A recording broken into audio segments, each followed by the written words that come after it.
गोबां जौगाखानाय मोनद' हारि 2 कोटि सुबुं सानखो थानाय मोनद' हारिनो एसटि होनानै थाखानाय मोन 14 एसटिखौ धंस खालामनो नागिरनायनि हेंथायै दुलाराय बर' फरायसा आफादा जेब्लायबो गसंथेनानै थागोन। सिसुटवानि जानानै जेब्लायबो गसंथेनानै खामानि मावलांगोन एबा गसंथेगोन। नंगौ, बे गोख्रों बाथ्राखौनो बुंदों मिरु दुलाराय बर' फरायसा आफादनि आफादगिरि दिपेन बर' बिथाङा। बे समाव मख'नांगोन दि गोबां जौगाखानाय मोनद' हारिनो एसटि होनो नागिरनाय रायजो सरकारनि थांखिखौ एबा थांखिनि बेरेखायै सिसुटवानि दैदेनगिरि आरो दुलाराय बर' फरायसानि दैदेन एबा दुलाराय बर' फरायसा आफादा बेनि हेंथायै गोख्रों गसंथेगासिनो एबा गसंबोगासिनो दं। आरो बेखौ लानानैनो मिरु दुलाराय बर' फरायसा आफादनि आफादगिरि दिपेन बर' बिथाङा गावनि फेसबुक लाइभनि गेजेरजों गोख्रों बाथ्रा बुंदों।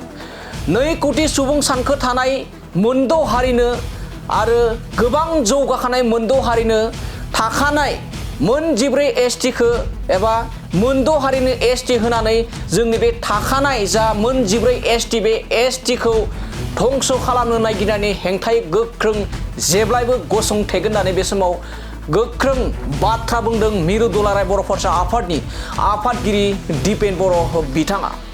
बेजों लोगोसे आरो गोबां माने जोंनि माहारिबादनि बाथ्रा बुंदों। लोगोसे बर' हारिखौ मोनसे गेरेमसा हारि दानायनि थाखाय खैफोद खैदांखौ जोङो नेवसिनानैब्लाबो हारिनि खामानि मावनायनि बाथ्रा बुंदों। लोगोसे फैबाय थानाय गोदान बोसोर 2026 मायथाइयाव खौसेयै बर' हारिनि जौगानायनि थाखाय खामानि मावलांनायनि बाथ्रा बुंदों दिपेन बर' बिथाङा।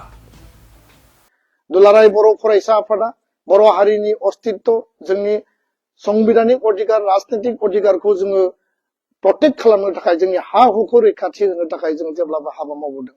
आरो बेखायनो मोनद' हारिनो इनायै एसटि होनो नागिरनाय बे एसटि फियानो जा, एसटि प्लेनानो जा, एसटि हिलानो जा, एसटिनि खथायावनो बिथांमोनखौ मोनसे थोरसियावनो ओंखाम जाहोनानै थाखानाय मोन 14 एसटिनि अबस्थाखौ धंस खालामनो नागिरनाय, 45 लाख थाखानाय एसटिनि जायगायाव 2 कोटि गोदान एसटि दाजाबनानै जौगासारनाय आरो बांसिन सुबुं अनजिमा थानाय बे हारिफोरनो एसटि होनायनि गेजेरजों जोंखौ धंस खालामनो नागिरनाय बा जोंनि अस्तित्वखौ माने खैफोद खालामनो नागिरनाय, बेखौ जों जेब्लाबो सिसुटवा हिसाबै गसंथादों आरो जोङो बयबो ज' खौसे हाबा मावदों।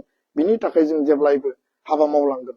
आरो बिनि अनगायैबो दुलाराय बर' फरायसा आफादा जे हा हुनि जोंनि जिखिनि रैखाथिनि बाथ्रा, ट्राइबेल बेलेन्स ब्लकनि प्रटेक्शननि बाथ्रा, बे प्रटेक्शननि बाथ्राफोरखौ लानानै जों जेब्लाबो कनसियास, सांग्रां आरो कुनु बिनिमयाव जाहाथे जोंनि ट्राइबेलनि इन्डिजिनियास मानसिनि जे हा हु आसाम नाङै बिटिआरआव, बर' कसारि काउन्सिलाव जेराव थाया मानो कार्बि आंलंआव जों जाहाथे रक्षणाबेक्षण होनो हायो, बिनि थाखाय जों हाबा मावदों।